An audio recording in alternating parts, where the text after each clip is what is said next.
Buenas tardes, maestra y compañeros. Mi nombre es René Alejandro Galván, de la carrera de Ingeniería en Energías Renovables. Voy a hacer un pequeño video sobre los principales conceptos del cálculo diferencial. En principio veremos qué es el cálculo diferencial. El cálculo diferencial es una parte importante del análisis matemático y dentro del mismo cálculo. Consiste en el estudio del cambio de las variables dependientes cuando cambian las variables independientes de las funciones. El principal objeto de estudio del cálculo diferencial es la derivada. Una noción estrechamente relacionada es del diferencial de una función.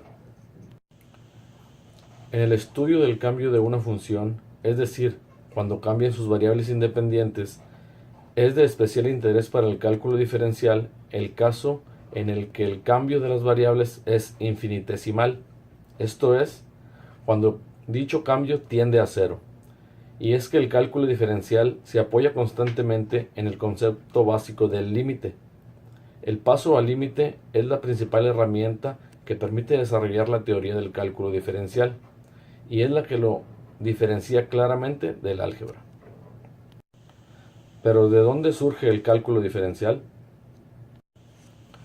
Los matemáticos del siglo XVII se fueron percatando gradualmente de que una gran parte de los problemas que surgían de distintos tipos de movimiento, así como problemas geométricos que no se habían podido abordar con los métodos usuales, podían reducirse a dos tipos. Ejemplos sencillos de problemas del primer tipo son hallar la velocidad en cualquier instante de un movimiento no uniforme y trazar una tangente de una curva dada. Estos problemas condujeron a una rama de análisis que recibió el nombre de cálculo diferencial. Ejemplos sencillos del segundo tipo de problemas son encontrar el área de una figura curvilínea y la distancia recorrida en un movimiento no uniforme.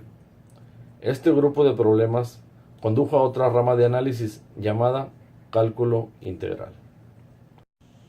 Ahora nombraremos y definiremos los principales conceptos que se usan en el cálculo diferencial.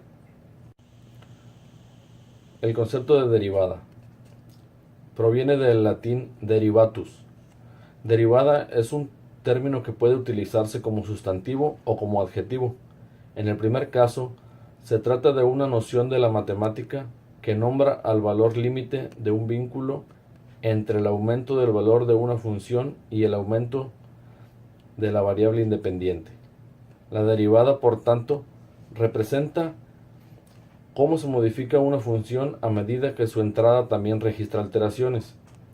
En los casos de las funciones de valores reales de una única variable, la derivada representa, en cierto punto, el valor de la pendiente de la recta tangente al gráfico de una función en dicho punto. La integral es el proceso que permite restituir una función que ha sido derivada previamente, es decir, la operación opuesta a la derivada, así como la suma es para la resta. Función. En matemáticas se dice que una magnitud o cantidad es función de otra si el valor de la primera depende exclusivamente del valor de la segunda.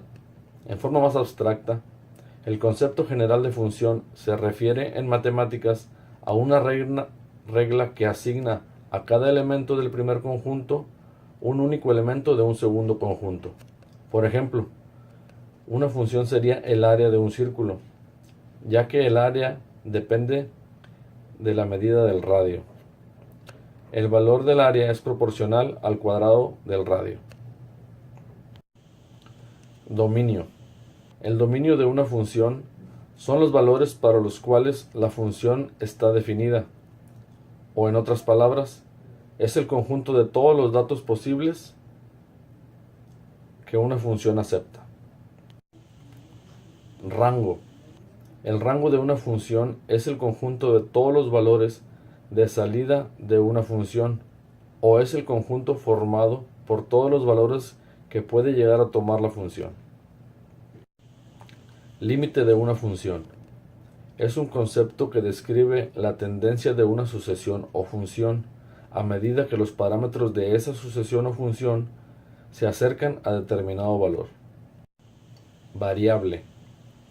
Es una cantidad a la que se le puede asignar diferentes valores en un proceso de análisis.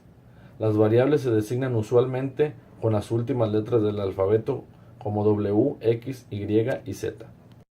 Constante. Es una cantidad que tiene un valor fijo, que no varía durante el proceso de análisis. Podemos distinguir dos tipos de constantes. Pueden ser numéricas o arbitrarias. Continuidad.